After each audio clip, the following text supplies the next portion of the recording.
This is KD5INN, and I just wanted to throw a quick, I guess tutorial is the right word for it, for APRSdroid. And this is specifically for the Wichita County Skywarn. So if you got this link, then I hope this helps.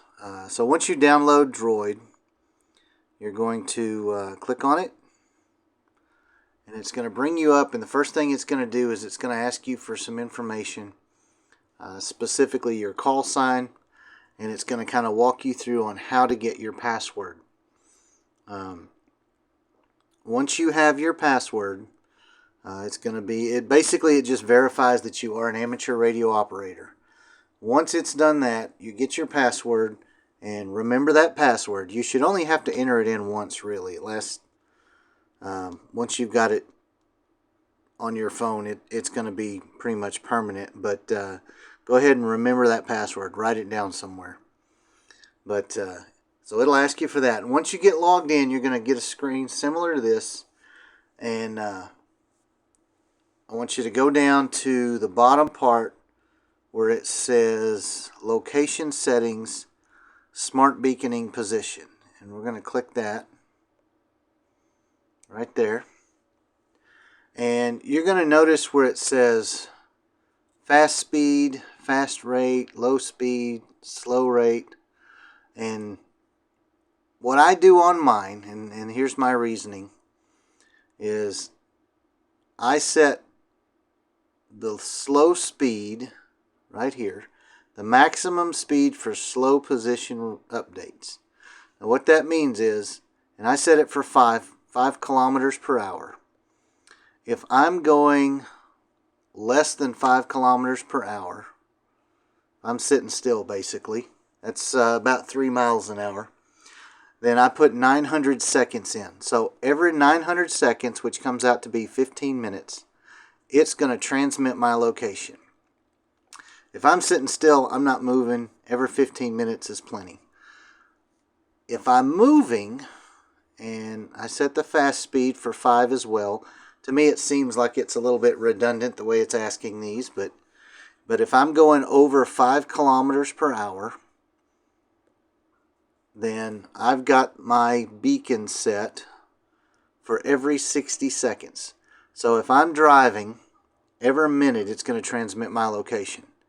If I'm sitting still, it's going to transmit my location every 15 minutes. In my mind, it's just a little easier on the phone, on the battery, and I don't see any reason to have it transmit every minute regardless.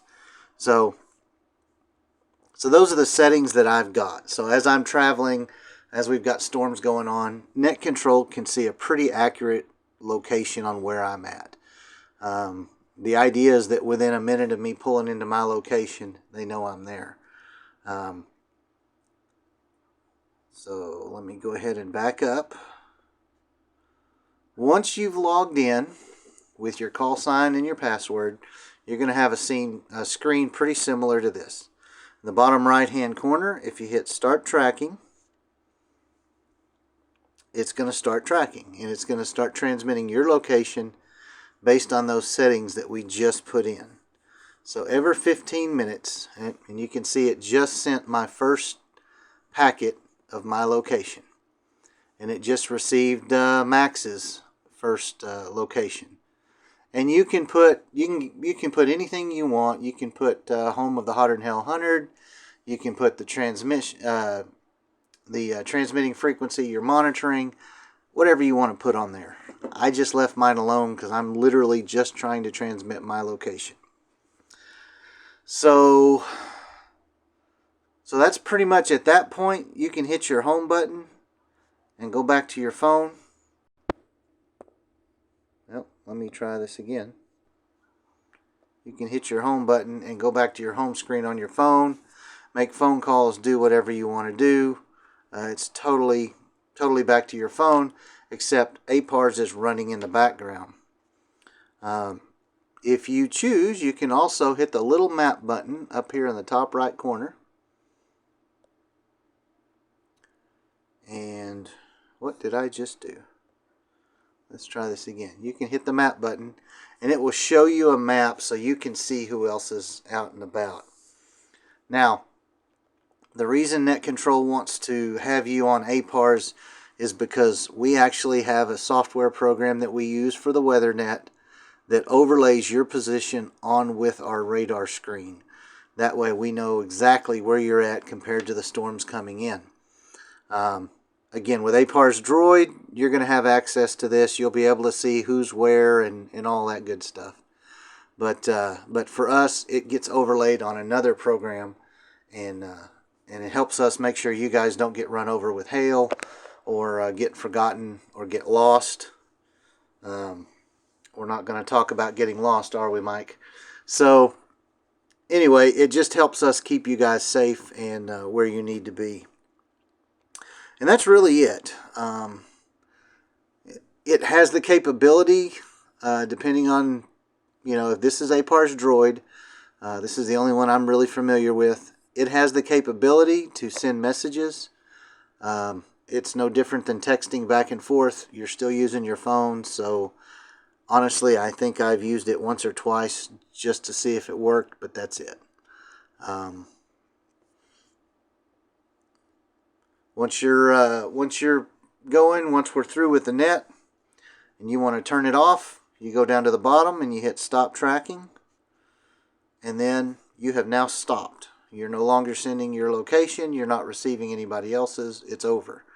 The only thing else left to do is close out of your program, and you can either go back to the home screen, but if you go back to the home screen, as with all Android, it's still running in the background until you hit close all and force it to close.